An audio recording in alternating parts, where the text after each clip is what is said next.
Bonsoir à tous, ravi de vous retrouver dans le débat de Ça vous regarde chaque soir en direct, 19h30, vous connaissez le rendez-vous, 23h30, à revoir sur le site lcp.fr. Le projet de loi Asile, Immigration, on en parle depuis plusieurs semaines sur ce plateau. C'est un autre sujet sensible pour le président Macron. Il y a la grève, il y a le Front social, et puis il y a cette fronde interne, cette fois-ci, au sein de la majorité, où des députés contestent le contenu de ce projet de loi. On va y revenir, évidemment. Un projet de loi qui est jugé trop dur, trop répressif. Et ce petit groupe entend, par voie d'amendement évidemment, adoucir le texte. On va en parler dans quelques instants. Et le ministre de l'Intérieur, Gérard Collomb, était hier devant les députés, justement, à l'occasion de l'examen de ce projet de loi en commission. On va bien sûr en parler. Il y a eu des moments un petit peu tendus avec le ministre. Et puis on parlera du président de la République. C'est vrai, il essaie de faire un texte humaniste et en même temps qui permette de limiter la migration. C'est un sujet évidemment éminemment politique. Il l'avait dit, Emmanuel Macron, on ne peut pas accueillir tous les migrants, on ne peut pas donner des papiers à tout le monde, c'est ce qu'il avait évoqué devant des caméras. On reviendra évidemment sur ce difficile équilibre. Et puis Emmanuel Valls, on y reviendra ce soir, qui a tenu des propos en réunion de groupe, ça a été rapporté, faisant un lien entre la migration, l'immigration et l'attentat terroriste qui a frappé Trèbes et Carcassonne. On va en parler ce soir. Il a dit, c'est en parlant du Premier ministre, du ministre de l'Intérieur, c'est lui qui est en première ligne face au terrorisme, et ça a suscité l'ire des députés de sa majorité. Et puis on parlera aussi probablement des élections européennes, parce que ce texte, c'est un tour de chauffe du débat qui aura lieu pendant les élections européennes, parce que les questions d'immigration, il y aura ce débat pendant les élections européennes. On fait le point ce soir, évidemment, sur le contenu de ce texte. lcp.fr, bien sûr, et le JDD, que je n'oublie pas, qui est notre partenaire avec les votants qui cliquent chaque soir sur le site. Jacques Maire, bonsoir. Bonsoir. Ravi de vous accueillir. Vous êtes député de La République En Marche des Hauts-de-Seine. Vous êtes le vice-président de la Commission des Affaires étrangères et vous avez déposé un amendement. Alors, vous nous l'expliquerez, cet amendement qui est assez technique, mais c'est sur la notion de retour volontaire avec une institution que le grand public ne connaît pas, qui est l'OFII, avec la possibilité de permettre à des personnes de revenir dans leur pays. Ça s'est déjà fait au Niger, notamment. Vous en parlez dans cet amendement. Merci d'être avec nous. Elsa Faucillon, bonsoir. Bonsoir. Vous êtes députée communiste des Hauts-de-Seine, membre de la Commission des lois, et c'est la première fois que vous venez dans le débat, ça vous regarde. On est très très heureux de vous accueillir. Également. Pierre-Henri Dumont, bonsoir. Vous, c'est pas la première fois que vous venez. Vous êtes venu souvent nous parler d'ailleurs de ces questions de migration, d'immigration. Vous êtes député Les Républicains du Pas-de-Calais, membre de la Commission des Affaires étrangères. Et puis, vous avez beaucoup travaillé à travers des propositions de loi, notamment sur ce sujet, parce que Calais, et sur votre circonscription, vous êtes beaucoup investi, engagé sur cette question. Vous me disiez en préparant l'émission qu'il y a encore 800 à 900 migrants. D'après les associatifs. D'après les associatifs qui sont à Calais, évidemment, qui cherchent, j'imagine, à passer en Angleterre. Et puis avec nous, Pascal Brice, bonsoir. Vous êtes directeur de l'Office français de protection des réfugiés et apatrides, l'OFPRA. On l'entend beaucoup, votre institution. L'OFPRA, c'est un mot dont on parle beaucoup, créé notamment pour l'arrivée des Russes blancs, mais des Espagnols. Et puis tout ça s'est rassemblé en 1952 pour faire naître l'OFPRA. Puis on parlera peut-être de la grève de certains de vos salariés qui ont contesté tout simplement ce projet de loi Asile et Immigration, inquiets en tout cas de ce texte. On en parlera avec vous dans quelques instants. Alors les débats, je le disais, sont entrés dans le vif du sujet. Débat en commission avec l'audition de Gérard Collomb, le ministre de l'Intérieur.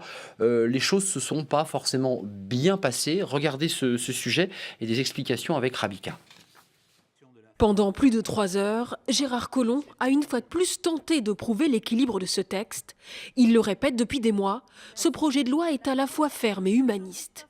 Il s'agit de démontrer qu'il est possible de résoudre la crise migratoire que connaissent tous les pays européens, tout en restant fidèle à ce qui a toujours été au cœur des grands idéaux républicains, une volonté d'humanisme.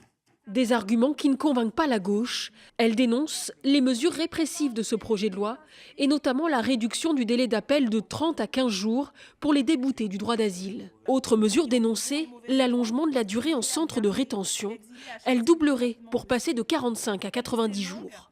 Nous jugeons ce projet de loi inutile, contre-productif et dangereux. Pour lutter contre la pauvreté, pour lutter contre la précarité, vous luttez contre les pauvres et vous luttez contre les précaires. Ce sont des propos qui peuvent être jugés polémiques, ils le sont, En réponse, Gérard Collomb évoque l'ex-candidat aux législatives Stéphane Poussier, qui s'était réjoui de la mort du colonel Beltrame. Faites attention, parce qu'à force d'aimer les polémiques, on finit par dire n'importe quoi.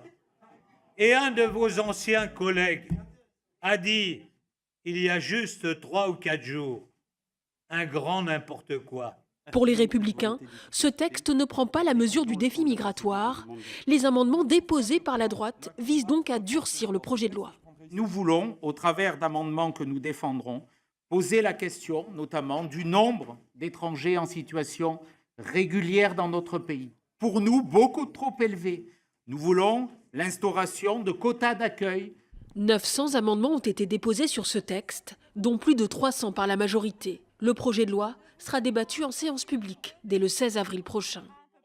Jacques Maire, avant de parler de votre amendement, c'est vrai que le ministre de l'Intérieur prend un par un les députés et fait du B2B, comme on dit, c'est un anglicisme, pour essayer de les convaincre d'espèce d'équilibre entre l'efficacité et l'humanisme et l'humanité de son projet de loi. C'est vrai, vous l'avez rencontré, vous avez eu à échanger avec lui? Moi, j'ai eu l'occasion de le rencontrer. J'ai été avec lui au Niger, justement, pendant plusieurs jours, avec la présidente de la commission des lois, avec le coordonnateur, avec aussi la coordinatrice REM pour la commission. Je pense que oui, il y a un besoin de communication énorme.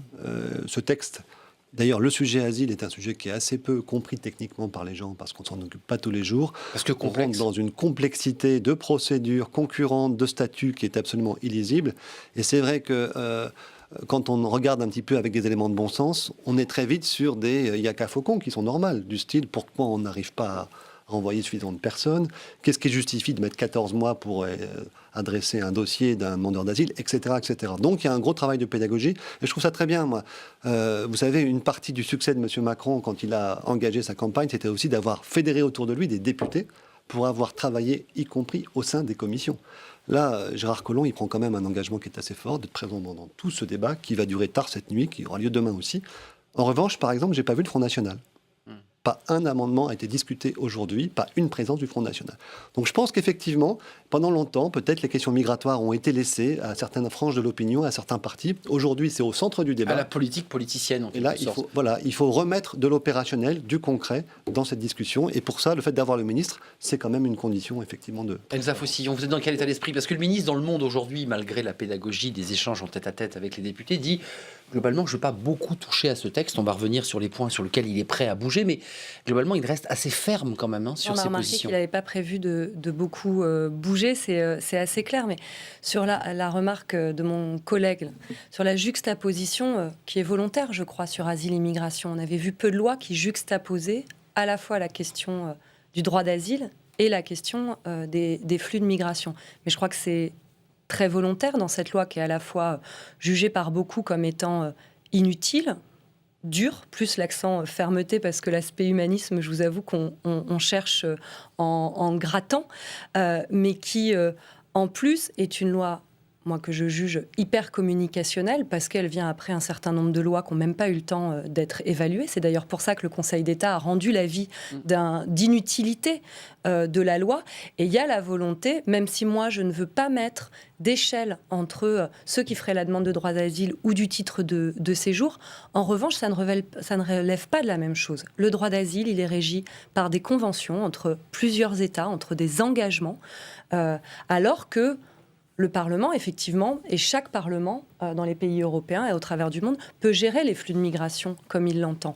Mais ce n'est pas la même chose, et je crois que la volonté de les mêler, c'est justement pour surfer sur une logique de la peur, une logique de l'exclusion, et bien de réduire le droit d'asile en France. En tout cas, c'est assez clair au vu de la manière dont Gérard Collomb a pris le débat. C'est très frontal, parce qu'il y a d'un côté ils sont une cinquantaine, puisque Mathieu Orphelin et quelques autres, vraiment depuis des semaines, se battent pour adoucir le texte, trouvant qu'il est trop dur, choisissant votre ligne. Et puis à droite, vous dites, mais attendez, ce texte va pas assez loin. Il est plein de naïveté et il ne va pas à l'essentiel. Sur quoi ce texte ne va pas à l'essentiel? Parce qu'on va revenir sur les délais avec Pascal Brice. Il faut accélérer les délais. On augmenterait la durée de rétention. Là, il y a un vrai débat, une vraie polémique. Sur quoi ce texte ne va pas assez loin? Sur les délais, nous sommes d'accord, évidemment, qu'il faut réduire les délais d'instruction, à la fois pour les migrants eux-mêmes qui ont besoin d'avoir une réponse beaucoup plus rapide pour également la France, pour qu'il n'y ait pas cette population ensuite qui est perdue de vue, qu'on ne peut pas expulser si le recours à la CNADA n'est pas favorable. Mais surtout, nous, l'enjeu majeur de ce texte, c'est qu'on ne voit pas où il veut en venir. C'est-à-dire que dans certains parlements dans le monde, Madame Faucillon l'a dit, les députés votent des quotas, par exemple, en disant... Éric Ciotti l'évoque d'ailleurs. Au Canada, par exemple, on peut estimer qu'on doit avoir tel ou tel niveau d'immigration légale dans notre pays. Aujourd'hui, en France, on n'a pas du tout ce débat. On n'a pas du tout ce débat sur combien d'immigrants on peut récupérer dans notre pays. Le droit d'asile, là.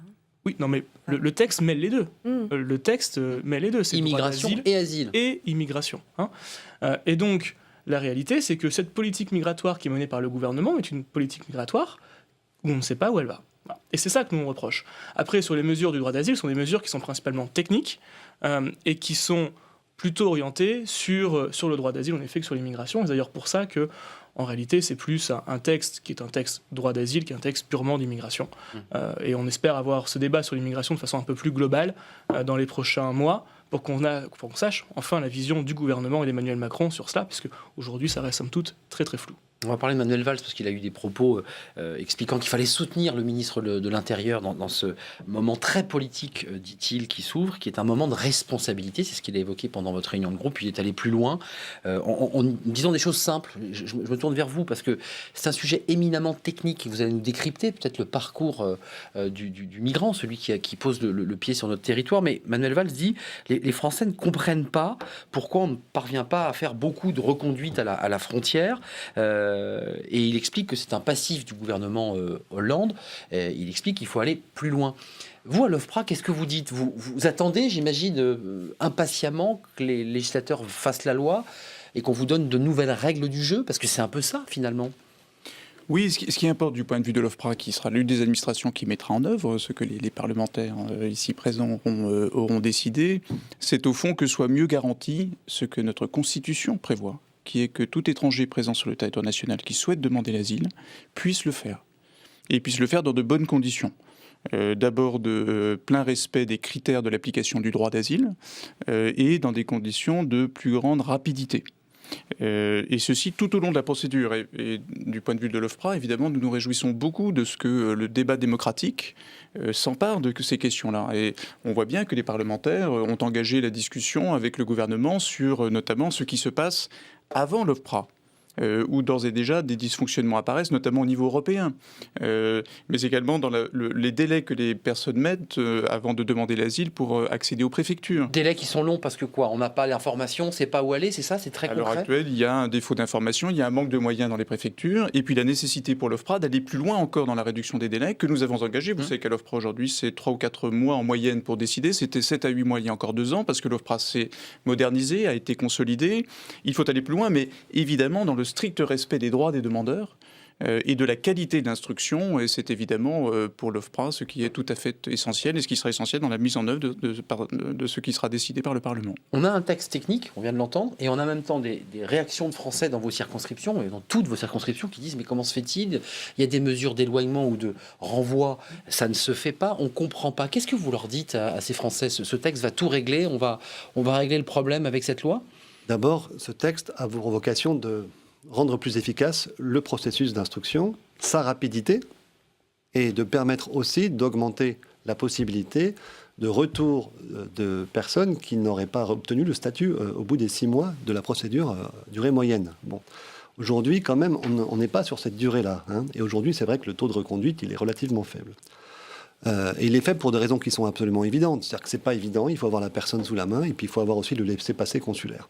Et c'est vrai que de ce point de vue, il y a un débat. Moi, je ne nie pas, il y a un débat dans le groupe. Vous savez... un débat sur quoi ? Il y a un débat sur le fait que quand on est en marche, on ne marche pas forcément au pas, et qu'il y a effectivement 2 moments dans le groupe. Ça, c'est un punchline. Hein. Oui, absolument. Ouais. Il y a 2 moments dans le groupe. Il y a un moment au sein du groupe, et il y a un moment après la délibération au sein du groupe, et dans l'hémicycle et à l'extérieur.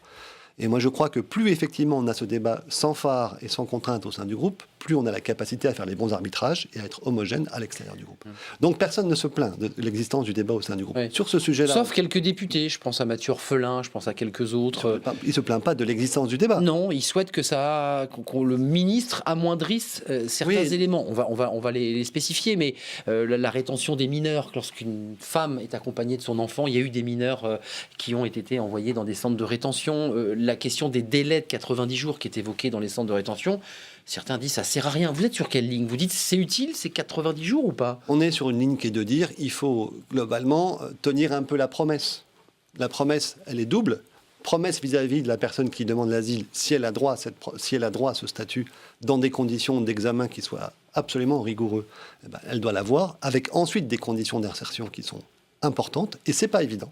Parce qu'il y a beaucoup plus d'associations qui s'intéressent à l'avant-dépôt que d'associations qui s'intéressent à l'intégration après le statut d'asile. Donc, c'est pas évident. Et puis, la deuxième promesse faite aux Français, un petit peu implicite, c'est de dire s'il n'est pas effectivement admis à l'asile, cette personne ne doit pas rester en France. Et ça, c'est un débat qui est compliqué parce qu'évidemment, devant l'opinion, on le perd toujours. C'est pour ça qu'il y a des dispositions opérationnelles qui sont prévues pour augmenter le taux, sachant qu'on n'arrivera absolument jamais à 100%. Et que donc, il faut travailler sur deux aspects. Avec des problèmes consulaires, vous l'évoquiez. Voilà, il faut travailler sur deux aspects qui sont d'une part, effectivement, cette question de gestion de ces personnes. Et là, on passe de l'asile à l'immigration, puisque ces personnes qui restent deviennent immigrants en situation irrégulière potentiellement. C'est là où il y a un lien entre les deux éléments, évidemment.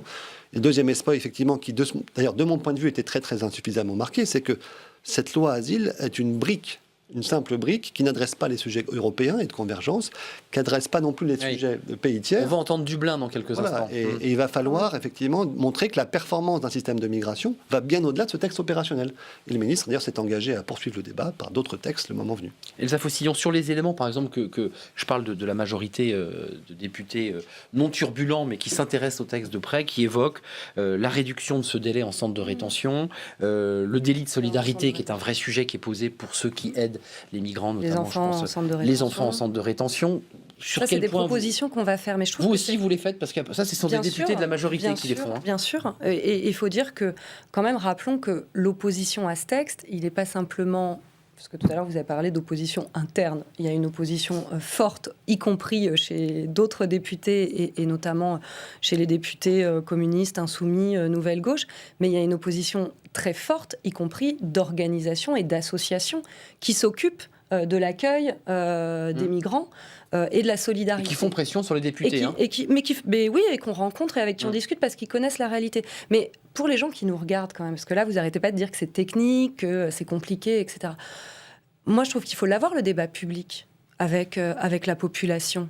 L'idée n'est pas de surfer sur les peurs. L'idée, c'est de combattre les logiques de la peur. En tout cas, moi, c'est ce que j'ai envie de faire. Donc, disons d'abord, qui sont les demandeurs de droit d'asile, très majoritairement depuis 3 ans maintenant?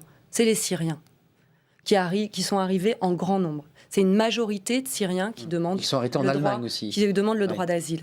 On vient expliquer qu'on ne peut pas qu'on peut pas demander... Il y a la fameuse phrase qui est reprise par tout le monde, elle est tronquée, celle de Rocard, on ne peut pas accueillir toute la misère du monde. Sauf que la France n'a pas pris sa part, y compris. Elle s'était engagée sur un certain nombre, elle a respecté 20% des engagements qu'elle avait pris au sein de l'Union européenne. Donnons un peu des chiffres également aux Français. En 2016, l'Allemagne, avec des délais beaucoup plus courts et plus respectueux des droits et avec plus de garanties, a accordé 445 000 demandes d'asile. En France, c'est 35 000. Le solde migratoire aujourd'hui en France est quasi nul. Donc il faut y compris démonter aussi un discours qui a été celui de l'extrême droite pendant des années et que nous n'avons pas combattu et qui continue à mener. Qui un peu ailleurs, et donc nous, notre rôle...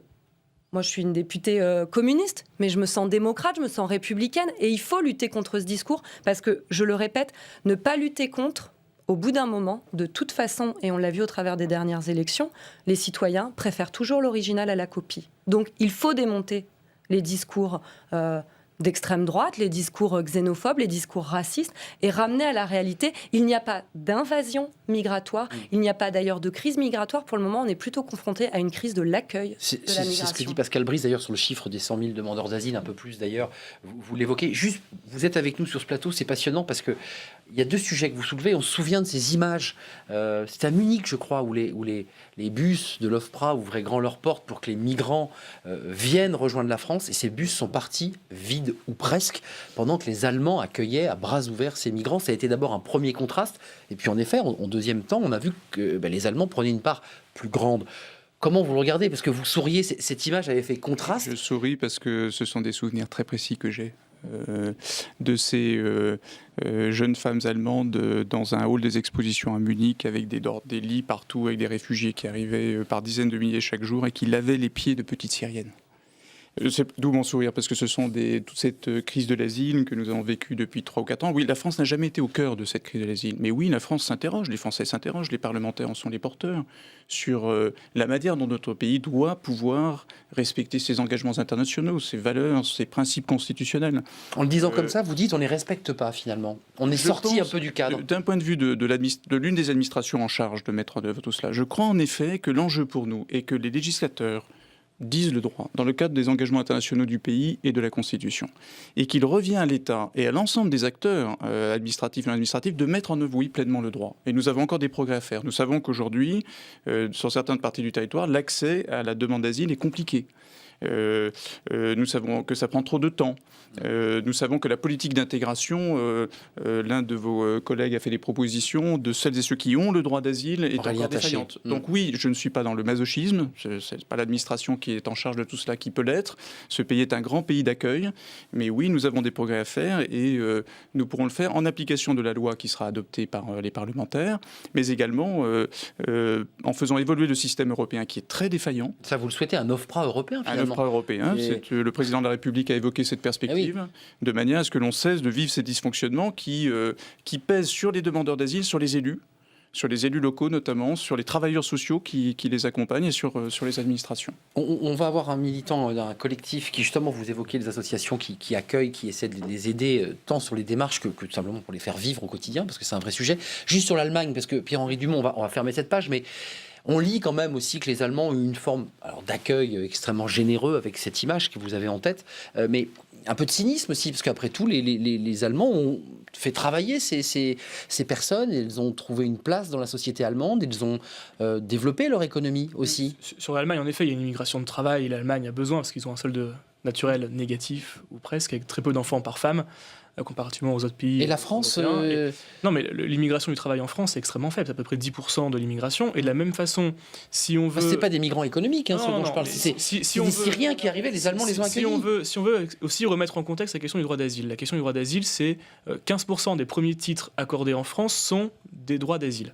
C'est-à-dire que quand le gouvernement lit de façon consciente immigration et asile, en fait, il essaye de faire croire que l'asile représente l'ensemble de l'immigration, alors qu'en fait, c'est qu'une part infinitésimale, c'est-à-dire les 15%. Nous, là-dessus, on estime... Le reste, c'est quoi? C'est regroupement familial, qui n'est pas une part importante, mais c'est immigration du travail, c'est tous les étudiants, tout ce qu'on peut connaître. Sur la question plus précise de l'Allemagne et de l'OFPRA européen qui a pu être évoquée, on voit bien que, par exemple, sur la question des Afghans, les Afghans sont protégés à peu près 50% en moyenne en Allemagne. Quand ils viennent en France, ils sont protégés à 90%. En moyenne. Donc, il ne peut pas y avoir un espace Schengen qui est ouvert avec des frontières ouvertes. Avec 2 poids 2 mesures sur les mêmes personnes. Et sans avoir les mêmes procès. C'est pour ça que nous, au sein des Républicains, on demande d'avoir une liste de pays sûrs, que sur cette liste de pays sûrs, où sera placé des pays comme par exemple l'Albanie, où on a quasiment 95% de rejet des demandes d'asile des Albanais, on passe en procédure accélérée tout de suite et qu'on mette en centre de rétention, parce qu'on sait tous pertinemment que la très vaste majorité de ces personnes seront, elles, in fine, reconduites et devront être reconduites dans leur pays. Et c'est bien le sujet... Dans un délai bref pour qu'elles ne restent pas sur le territoire. Exactement. Et c'est bien le sujet des OQTF, les obligations de quitter le territoire français. Ça marche pas. Ça marche pas. Seulement 50% des déboutés du droit d'asile reçoivent une obligation de quitter le territoire français. Le taux d'exécution des OQTF est de 6,8%. Et en réalité, in fine, quand on additionne ces deux chiffres, ça fait 96% des déboutés du droit d'asile qui restent en France. C'est la Cour des comptes 2015 qui donne ce chiffre. Donc on voit bien que ça ne fonctionne pas. Et là où le gouvernement a été en déphasage entre ses propos et ses actions, c'est au moment du vote du budget. Parce qu'au moment du vote du budget en 2018, les crédits d'éloignement ont baissé de 7%. Ce qui veut dire qu'en 2018, on ne pourra faire que 14 500 éloignements possibles au maximum, quand en 2014 ou 2015, on était au-delà de 15 000, donc c'était en baisse de ces éloignements possibles. Donc on voit bien qu'il y a une dichotomie entre les actes qui sont un peu mous et les mots qui sont eux forts. Et les moyens qu'on y met pour c'est les limites agir. en même temps. Un petit mot, parce qu'on a notre sentinelle qui va nous Parce que quitter. Il faut quand même prendre la mesure de ce que nous parlions de l'Allemagne de 2015, sur la politique de l'asile et la politique migratoire. Mais l'Allemagne de 2018 n'est plus celle-là.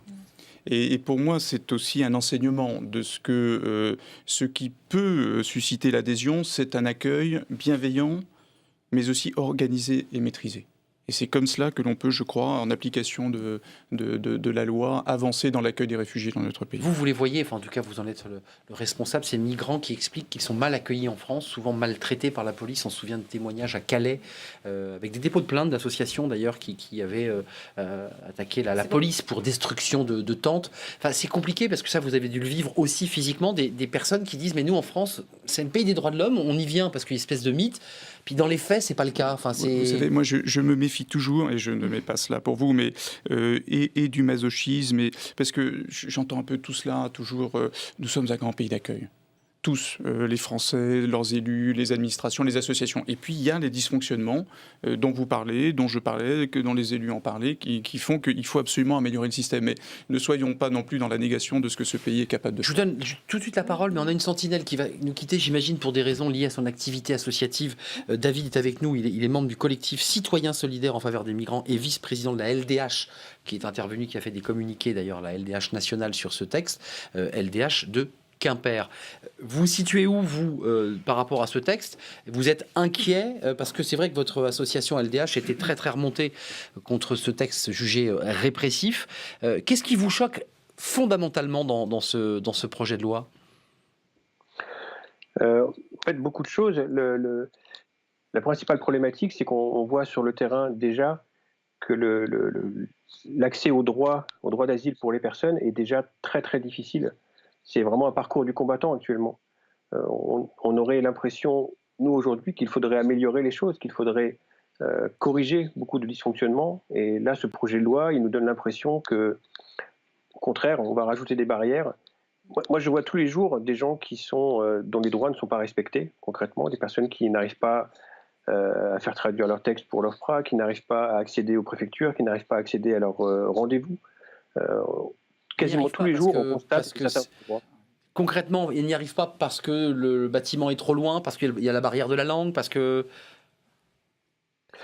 Il y a plein de raisons. Ce sont les préfectures qui manquent de moyens, ce sont les assos gestionnaires de centres d'accueil qui manquent de moyens également. Il y a aussi, on le sent, une volonté de multiplier les barrières. Et là, on en rajoute juste encore plus. Juste un dernier mot, parce que vous allez nous quitter. Pour vous, il y a une stratégie derrière ce texte, puisqu'on a beaucoup parlé d'asile, mais aussi de débat sur l'immigration. C'est une volonté quoi de créer une forme d'appel d'air, de dire à ceux qui vont arriver derrière, attention, ça va être très difficile, et qu'on se passe le mot, et que finalement, il y ait moins d'immigration, moins de migrants. C'est ça que vous voyez sous ce texte? Oui, totalement. C'est-à-dire que quand on regarde toutes les mesures et la politique actuelle, on a l'impression qu'on se dirige vers une volonté de découragement, une volonté de décourager les personnes, de faire en sorte qu'elles se disent qu'elles n'ont plus aucune chance en France d'obtenir le droit d'asile. Et donc oui, c'est une volonté de découragement. Je pense que c'est un pari qui n'est pas viable à long terme, parce que les personnes, si elles viennent, ça n'est pas pour rien, ça n'est pas par caprice. Si les personnes qui sont déboutées du droit d'asile ne repartent pas, il faut se poser la question non pas de est-ce que c'était efficace ou pas, est-ce qu'il faudrait les renvoyer, mais il faut se poser la question, une personne qui est déboutée du droit d'asile, aujourd'hui en France, elle vit dans des conditions qui sont franchement difficiles. Si elle fait ce choix de rester, ce n'est pas pour rien, parce que si elle retourne dans son pays, c'est encore pire. Donc il faut aussi l'entendre et le prendre en compte. Merci David. J'aimerais que vous voulez repartir au contact des migrants pour, j'imagine, le temps du repas, parce que c'est aussi un moment important aussi. Merci d'être venu sur le plateau. Vous êtes déjà venu la fois dernière et on n'avait pas eu beaucoup de temps pour échanger. Vous êtes du collectif Citoyens Solidaires et à la LDH de Quimper. Et je voulais en profiter, ça va vous intéresser, peut-être que vous allez lire ce livre, David, Croire à l'incroyable. C'est un livre qui a été écrit par Smaïl Lacher, qui est un sociologue, et qui raconte dans son livre qu'il a pu devenir juge assesseur par une rencontre un peu fortuite.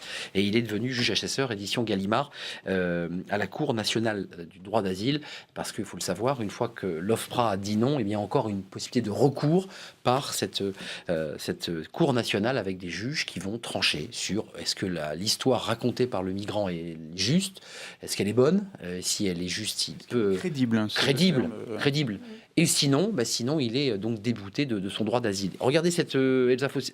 Vous vouliez prendre la parole ? Oui. Et Jacques Maire aussi. Alors, je vous donne la parole et on aura la question au gouvernement juste après. Parce que allez-y. que dit ce que vient de... J'ai oublié son prénom, pardon. David. Ce que vient de dire David, c'est ce qu'on a entendu beaucoup en rencontrant donc une stratégie. Les associations. Moi, ce que je vois dans ce test, c'est il y a de la fermeté, mais il n'y a pas d'efficacité et certainement pas d'humanisme. Il n'y a rien qui va régler, à part peut-être en tout début du projet de loi, quelques situations sur les apatrides. D'ailleurs, on les a votées ce matin et c'était important de le faire. Mais tout le reste ne réglera pas les situations. Et je le dis au contraire, d'ailleurs, pour certaines situations, va renforcer des parcours de clandestinité. C'est ce qu'on entend sur le terrain. Excusez-moi, vous êtes député communiste. Il parle à qui, Emmanuel Macron et le ministre de l'Intérieur ? Parce que je ne comprends pas, vous nous dites ce texte n'est pas humain.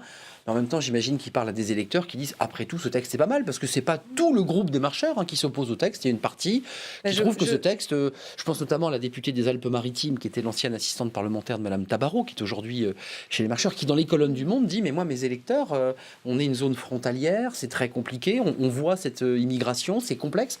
Est-ce que c'est aussi un principe de réalité, non ? Derrière ce débat très philosophique. Je le redis, je crois qu'il y a une logique à la fois effectivement d'envoyer un message effectivement de découragement. Je ne suis pas sûre que ça soit tout à fait efficace. Il y a aussi un message au sein de l'Union européenne pour confirmer le fait que la France ne serait pas un pays qui assure de la solidarité et un partage, y compris dans la répartition, mais évidemment une loi communicationnelle et une loi politique qui surfe aujourd'hui sur une opinion. D'ailleurs, ils regardent les enquêtes d'opinion, je trouve pas forcément de la bonne façon, mais ils ont regardé en tout cas les résultats des dernières élections législatives, qu'elles soient partielles ou non. Et je crois qu'il y a une mauvaise analyse. Central, hein, c'est un thème oui, mais il y a une mauvaise analyse parce que je crois que c'est parce que on combat les idées d'extrême droite, parce qu'on ne crée pas de la désespérance supplémentaire qu'on arrive à la combattre efficacement. Ce que dit un peu Daniel Obono. Le PS et le gouvernement Hollande, ce qu'ils ont fait, c'est qu'ils n'ont pas combattu les idées d'extrême droite à la hauteur et qu'ils ont accompagné de la désespérance sur le terrain social. Et je crois que, en tout cas, pour ma part, je pense que Macron et son gouvernement et la majorité continuent sur cette piste et qu'à force, on va arriver à des choses encore plus grave. C'est compliqué, Jacques Maire, parce qu'entre une opposition de droite qui dit que vous êtes naïf et une opposition des communistes, de la France insoumise et d'un petit groupe de marcheurs qui vous disent que vous êtes trop répressifs, vous vous situez où, vous ? Je pense qu'il y a une part de vérité dans ce que dit Madame Faucillon, ma collègue, c'est que, évidemment, nous ne sommes pas dans l'œil du cyclone des réfugiés en Europe, ça c'est clair. Et la France... Paradoxalement, je dirais, puisque c'est un sujet éminemment politique. Paradoxalement, il faut dire aussi que les pays d'origine, effectivement, qui ont été dans l'Afghanistan ou même la Syrie, n'ont pas forcément choisi, du point de vue des ressortissants, de venir directement chez nous. L'Allemagne a fait cette espèce d'appel... d'ouverture généralisée. Vous avez failli dire appel d'air, oui. Les Français ont été assez émus par rapport à ça. Ils ont voulu jouer le jeu aussi. Mais je reprends ce que disait Pascal Brice tout à l'heure, c'est-à-dire que si jamais ce n'est pas organisé, c'est très mal vécu. Et toute la question, c'est pas une question de principe, notamment pour les Français, c'est une question, est-ce que ça s'organise ou pas ? Et comment ça se passe chez moi, de ce point de vue ? Et là, il y a du succès depuis 14 mois quand même, c'est-à-dire qu'on voit aujourd'hui que la répartition des demandeurs d'asile dans des centres, effectivement, qui sont répartis sur le territoire, des départements, ça se passe très très bien. Moi-même, j'ai été élu breton pendant 15 ans, et je peux vous dire que dans les communes dans lesquelles j'ai été élu, il y a partout, même dans les petites communes, des gens qui sont hébergés de façon plus ou moins longue pour permettre ce processus. Et tout ça est quand même prévu. C'est-à-dire, quand on regarde par exemple des choses concrètes qui n'existaient pas auparavant, le regroupement familial pour des mineurs qui sont eux-mêmes considérés comme étant des gens qui sont éligibles à la situation de réfugiés, donc protégés, ces mineurs maintenant peuvent faire venir leur famille. Voilà, c'est quelque chose qui est assez concret. Il y a pas mal d'exemples comme celui-ci qui sont dans le texte, qui sont à la fois des réponses de principe et il y a des actions. Je vais citer une action une action qui va dans ce sens-là. Et Pascal Brice la connaît bien. C'est ce qui s'est passé après les rétentions en Libye. Donc, la France a été la seule à offrir 3000 places de réfugiés pour des gens qui sont sortis de l'enfer libyen, récupérés par le HCR, confiés à l'OFPRA, dont le dossier est examiné, et qui effectivement ne peuvent sortir de Libye que s'il y a cette possibilité d'accueil en France. Aujourd'hui, on a fait école un peu, mais pas assez. C'est-à-dire que, concrètement, c'est organisé, ça se passe bien, ça va pas assez vite, effectivement, du point de vue des gens qui sont prisonniers en Libye, mais il y a cette espèce d'accueil. Alors après, je conçois effectivement que le fait de dire il faut accélérer le nombre de retours quand on est en situation initiale. C'est une demande de vos électeurs aussi, c'est-à-dire un accueil digne et en même temps une fermeté lorsque la personne a été déboutée. C'est ça un peu le problématique. C'est juste le respect de l'état de droit. C'est-à-dire que... Mais l'accueil n'est pas digne. C'est vrai quand on voit ces migrants africains qui vivent à Stalingrad dans des conditions abominables, à Paris et ailleurs d'ailleurs. Il y a un déficit opérationnel français, c'est-à-dire la segmentation en France entre d'un côté l'accueil, l'hébergement, la gestion par les préfectures, celle par l'OFPRA. Tout ça est organisé de façon intégrée en Allemagne. Et d'ailleurs, je peux vous dire que nous organisons le 6, donc après-demain, à l'Assemblée, avec France Terre d'Asile, une comparaison France-Allemagne pour effectivement en tirer des leçons pour de futurs projets de loi. Qu'est-ce qu'on en fait des comparaisons France-Allemagne? Pour de futurs projets de loi. C'est la rare France, pour nous, en plus, la France et l'Allemagne, c'est à peu près tous les sujets. Puis juste un petit mot, parce que vous dites quoi? Parce que le rapprochement familial, là, en l'occurrence, pour ces mineurs qui peuvent faire venir leur famille, bonne chose, là on est dans l'humanisme, on est dans l'humanité. On est vraiment vent debout contre cette mesure. Je vous explique pouroi. C'était dit ce matin en commission, je pense que vous l'avez compris. Parce qu'on inverse en fait le regroupement familial. Oui. C'est-à-dire qu'auparavant c'était les parents qui venaient et qui faisaient venir leurs enfants. Aujourd'hui, les enfants mineurs reconnus réfugiés viennent en France, sont reconnus réfugiés à ce moment-là, et peuvent faire venir leurs parents, ce qui était déjà le cas de la loi auparavant, mais également l'ensemble de leur fratrie. Alors ça nous pose un problème. Ça nous pose un problème parce qu'on a des sujets quand même d'état civil dans certains pays africains où on peut difficilement être sûr à 100%. C'est le frère ou la sœur. Que ce soit bien le frère ou la sœur, etc. Après, deuxième point, on retourne le paradigme, comme je l'ai dit. Et puis, troisième point, on ouvre des nouvelles filières. C'est-à-dire qu'on va avoir, et moi je le vois à Calais, on a quasiment que des jeunes, des mineurs de 16, 17 ans. De la Corne africaine. De la Corne africaine en très très grande majorité. Et cette nouvelle ouverture de possibilités va se savoir dans ces pays africains. Et donc, on va avoir... Et on ne l'espère pas, mais on sait que c'est une possibilité qui est offerte par ce projet de loi, une nouvelle filière d'immigration où vont s'engouffrer à l'intérieur des mineurs de 16-17 ans qui vont être pris dans les mailles des filets des mafias et des passeurs et qui vont se retrouver, malheureusement pour certains, devoir traverser la Méditerranée. Je rappelle les chiffres, on a eu 5000 morts en Méditerranée l'année dernière. Et c'est pas tolérable de se dire qu'on est en état de droit et qu'on laisse ouvrir une possibilité, une nouvelle filière clandestine d'immigration en France dans l'espoir où, derrière, ces mineurs seront protégés par le droit d'asile en France. Alors certes, c'est très très peu actuellement, on doit avoir quelques centaines de mineurs qui sont protégés, mais c'est pas parce qu'aujourd'hui il y a une réalité qui est constatée sur le terrain que cette réalité sera la même demain. Et le rôle du législateur, c'est d'anticiper et d'éviter de créer ces nouvelles filières de mort. Regardez cette question au gouvernement, je donne la parole à Elsa Faucillon, mais c'est une question au gouvernement, c'est un député de la Nouvelle Gauche qui a décidé d'enfoncer le coin. Jacques Maire, vous allez voir ce qu'il dit clairement, c'est qu'effectivement il est un peu critique bien sûr, et puis il a observé peut-être, parce qu'il n'est pas très très loin du groupe des marcheurs dans l'hémicycle, il a observé finalement ce petit groupe de députés, une cinquantaine, qui ont décidé d'adoucir le texte. Écoutez la question et la réponse de la ministre. Il vous sera bien compliqué de démontrer l'équilibre de ce projet de loi, sauf à admettre que l'unanimité qu'il déclenche contre lui est une forme d'équilibre. Le Conseil d'État le juge inutile. Le défenseur des droits considère que le demandeur d'asile est maltraité par ce projet. Le Conseil national des barreaux pointe un climat de suspicion systématique à l'égard des demandeurs d'asile et une terrible régression des droits. Quand ce n'est pas la réprobation, c'est le doute qui s'exprime jusque dans vos rangs. Car nous savons qu'il y a dans la majorité parlementaire des femmes et des hommes qui refusent de se faire les complices d'un texte dont ils ne partagent pas la philosophie et pour lesquels la longue et belle tradition d'accueil qui a fait la grandeur de la France l'emporte sur toute autre considération. Et c'est tout à leur honneur. Ce projet de loi, dont personne n'ignore la très grande complexité, porte en lui les germes de la désunion. L'équilibre entre humanité et efficacité que nous sert votre ministre de l'Intérieur n'est qu'une formule de communicant. Alors, Monsieur le Premier ministre, à défaut de faire l'unanimité sur votre texte, comment allez-vous briser l'unanimité qui s'est faite contre lui? Oui, monsieur le député, humanité et efficacité. Vous l'avez dit vous-même, ce n'est pas facile comme texte, mais humanité car effectivement c'est l'honneur de la France que d'accueillir celles et ceux qui fuient les théâtres de guerre, celles et ceux qui dans leur pays sont victimes de persécutions pour des raisons politiques, ethniques ou religieuses. Mais nous recherchons en même temps l'efficacité, car on ne saurait garantir, vous le savez, le droit d'asile sans maîtriser les flux migratoires, sans reconduire à la frontière celles et ceux qui n'ont pas vocation à revenir sur notre sol.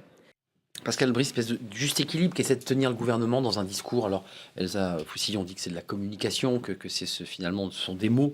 Vous, à l'OFPRA, les personnes que vous accueillez, qui réussissent à pousser votre porte, parce qu'on a compris ce soir que ce n'était pas si simple d'accéder à cette administration, c'est quel profil de personnes? Quelles sont celles à qui vous donnez l'asile? Et puis, quelles sont celles à qui vous dites, et qui vont se retrouver donc à la CNDA, à qui vous dites, vous n'aurez pas l'asile? C'est quoi la répartition et le profil de ces personnes? Chaque jour, ce sont 400 hommes, femmes et enfants que les officiers de protection de l'OFPRA accueillent dans des entretiens à Fontenay-sous-Bois ou un peu partout dans les villes françaises. Nous nous rendons de plus en plus. Elles sont toutes et toutes en détresse. Les officiers de protection sont là avec l'ensemble des dispositions qui fonctionnent à l'OFPRA pour s'assurer de ce qu'elles relèvent bien des critères du droit d'asile. Est-ce qu'elles ont fui des guerres, des persécutions liées à un engagement politique, à une croyance religieuse, une appartenance ethnique, une orientation sexuelle dans certains pays? Et vous le voyez, cette débat sur l'homosexualité qui est soulevé par Mathieu Orphelin. Je me réjouis d'ailleurs que des débats sur ce point. Et c'est tout le travail, le beau et difficile travail de l'OFPRA, des officiers de protection, que de statuer. Mais je voulais revenir un instant, si vous le permettez, sur le propos de David tout à l'heure. Parce que, au fond, ce travail que nous conduisons à l'OFPRA, il relève de ce que je qualifierais en quelque sorte d'une révolution culturelle qui est devant nous. Et le président de la République nous y a invités dans un discours à l'été dernier, qui, je crois, s'applique d'abord à l'État, mais aussi à tous les acteurs, qui est de considérer qu'il faut aller de plus en plus vers une situation où chaque demandeur d'asile est dûment informé, pris en charge, hébergé, orienté, voit sa demande d'asile instruite en qualité et en rapidité, qu'une politique d'intégration se met en œuvre et que ensuite, lorsque les personnes ne relèvent pas de ce droit au séjour ou d'autres droits au séjour, la reconduite s'applique. Doit se faire. C'est effectivement une révolution culturelle pour tous les... Et c'est ce que je visais en disant qu'il convient que tous les acteurs appliquent pleinement le droit tel qu'il est voté par le législateur. Et d'abord, en ce qui concerne l'OFPRA, ce qui concerne le droit d'asile et l'accès à la procédure. Et David a bien rappelé les dysfonctionnements. Oui. Le député connaît des situations dans sa circonscription, même si toutes les personnes concernées ne souhaitent pas demander l'asile. C'est le cas dans les Alpes-Maritimes, ailleurs. Là, il y a de vrais progrès à faire de manière à ce que l'OFPRA ensuite puisse pleinement statuer sur la situation des personnes. Juge Jacques Maire, qu'on soit bien clair, un réfugié qui pousse la porte de l'OFPRA et qui peut être débouté jusqu'à la CNDA, parce que ça arrive, il n'y a pas toujours ce droit d'asile, devient un immigré clandestin, c'est ça la bascule? Pour être très concret. Non mais j'entends, mais oui. Il est débouté juridiquement, mais ensuite, aux yeux de la population française, cet homme, quoi, on l'appelle réfugié débouté ou... Il est en situation... Excusez-moi d'être un peu pragmatique. Pour compléter peut-être simplement vous dire que je n'ai pas répondu à votre question sur le fait qu'à l'heure actuelle, 40% des demandeurs d'asile en France se voient reconnaître une protection par l'OFPRA, essentiellement, et parfois par la Cour nationale des droits d'asile. Lorsqu'elles sont déboutées, c'est le préfet qui décide de leur situation, soit un droit de séjour sur une autre base, soit une reconduite dans le pays d'origine. Oui. Cette question qui est très politique, parce que vos électeurs, de vous à moi, ont du mal à faire le distinguo, parce qu'on le voit, c'est un dossier où il y a beaucoup d'acronymes, l'OFPRA, l'OFI, une procédure juridique assez lourde. Donc finalement, les Français se disent, mais qu'est-ce qui se passe là sur le terrain? Expliquez-nous. Sur le terrain, parfois, un réfugié débouté, ça devient un immigré clandestin. Ça devient une personne parmi d'autres qui sont des personnes sans autorisation de séjour et dont la situation est examinée de façon individuelle. Après, il y a des processus de régularisation qui existent. Il y a la circulaire Valls, dont on a pas mal parlé, effectivement, de 2012, oui, avec des critères qui relèvent effectivement du niveau d'intégration, du type d'emploi, etc. À la droite, tu reproches d'avoir trop régularisé, d'ailleurs, Valls. Ce dispositif, quand même, il existe. il ne donne pas lieu à une espèce d'invasion française, mais effectivement, il n'est pas, du point de vue, je dirais, de la sécurisation des processus, il n'est pas opérationnel. Hein. Et de ce point de vue, on voit aussi qu'il y a un autre phénomène pervers, qui est que quand j'ai été débouté du droit d'asile en France, je peux aller le demander dans un pays Y ou Z. Et là, il y a tellement d'hétérogénéité dans la façon dont on adresse chaque cas particulier. D'ailleurs, mon collègue a dit tout à l'heure qu'effectivement, il y avait des taux d'acceptation qui étaient très différents d'un pays à l'autre. Oui. C'est clair.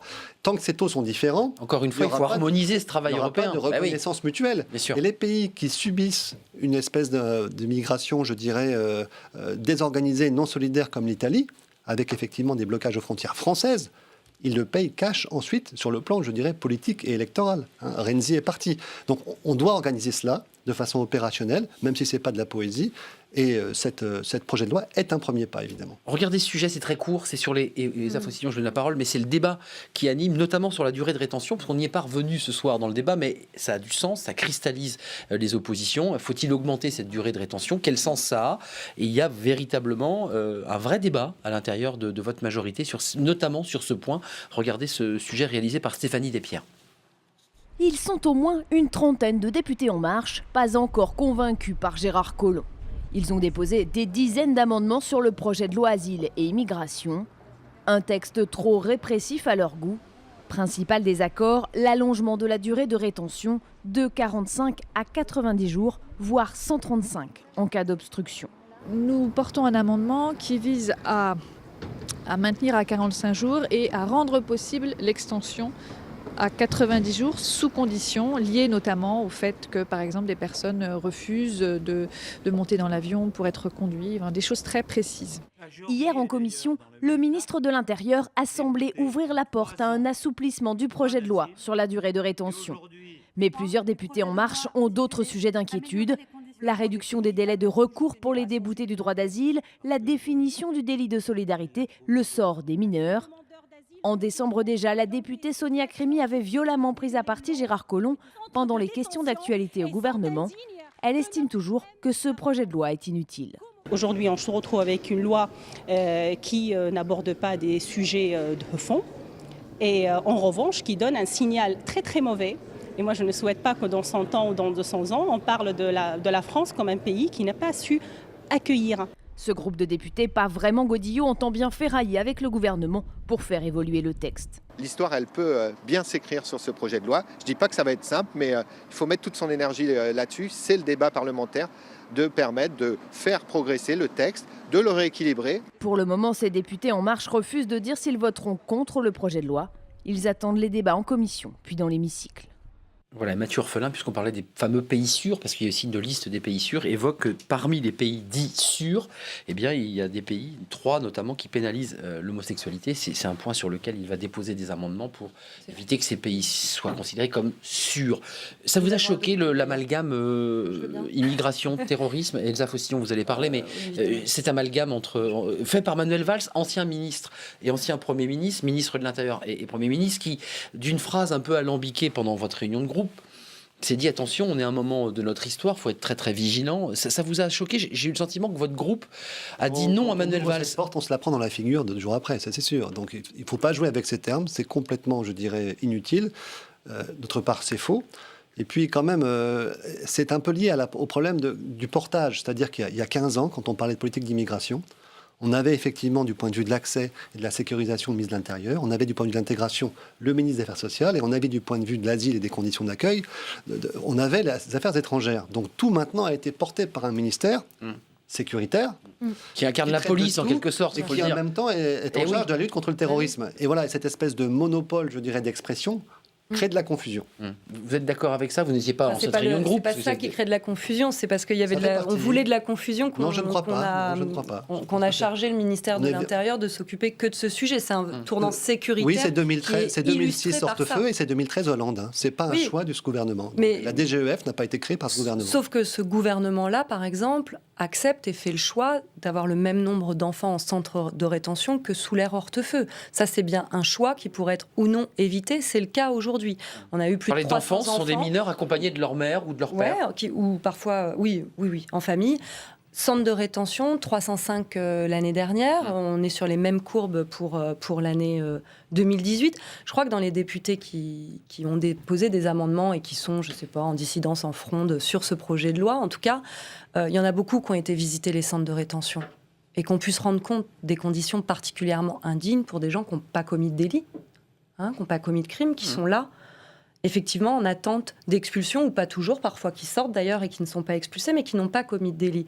Pour celles et ceux qui ont fait les deux, prisons, qui ont été visités des prisons, et pourtant c'est indigne, et qui ont été visités des centres de rétention, les centres de rétention, la plupart sont dans des états d'insalubrité et de conditions d'indignité. Il n'y a pas de différence entre vous et nous. Donc on en revient bien sur la question de l'organisation et de l'accueil de la France. Donc, pour nous, c'est pas tout ça pour illustrer la crise de l'accueil migratoire à laquelle... Et de la qualité de l'accueil. Oui, mais la crise de l'accueil, voilà, de la bienvenue, de savoir... Et je voulais simplement, pardon, parce que je me l'étais noté, les différentes vagues, par exemple, de régularisation massive, ça fait longtemps qu'on n'en a pas eu un. C'est particulièrement hypocrite qu'on n'en ait pas eu d'ailleurs, mais elles n'ont pas créé d'appel d'air. Elles n'en ont pas créé. Il faut arrêter avec ce terme. Non, mais il y a eu non, mais personne n'en a parlé. C'est moi qui ai utilisé ce mot. Beaucoup en commission, y compris par les collègues de votre groupe. C'est un mot qui est beaucoup revenu en commission. En revanche, je pense que la question est posée aujourd'hui. Il y a des personnes qui sont sur notre territoire, qui sont dans l'emploi, qui ont des enfants scolarisés, qui sont installés, que personne n'ira chercher pour qu'ils soient expulsés, mais qui ne sont pas régularisables parce qu'ils ne rentrent pas dans la circulaire Valls.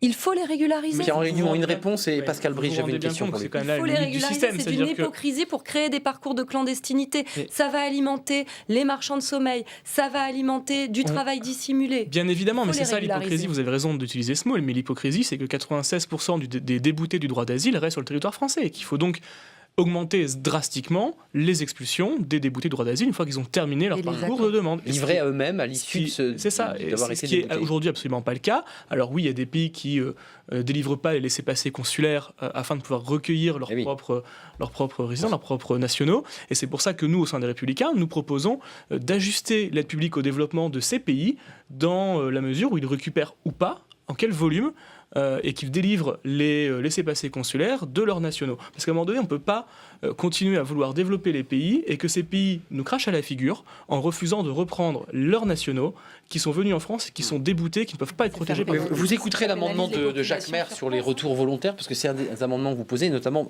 même à travers le pays de transit. C'est-à-dire qu'il y a le débat, pas uniquement vers la France, mais vers le pays où il a transité. Juste une question, et c'est un débat qui peut durer quelques heures, mais je m'adresse aux fonctionnaires que vous êtes. C'est vrai que vous n'avez pas de prise de position politique, vous allez respecter la loi qui va être votée, mais le débat qui avait été lancé sur le fait de faire travailler les demandeurs d'asile, les migrants, parce que ce sont des personnes qui n'ont pas le droit de travailler, est-ce que ça vous semble être une idée intéressante, puisque je termine l'émission sur la notion d'insertion, sur l'idée que essayons d'intégrer ou d'insérer, ça vous semble être une idée porteuse, ça ? Que de laisser les gens attendre... Ce qui me paraît indispensable, et je me réjouis beaucoup que le gouvernement ait pris la mesure de ce que nous pensions tous depuis toujours, qui était que dès lors que quelqu'un avait le statut de réfugié de l'OFPRA, il pouvait commencer une vie normale en France, n'est plus vrai.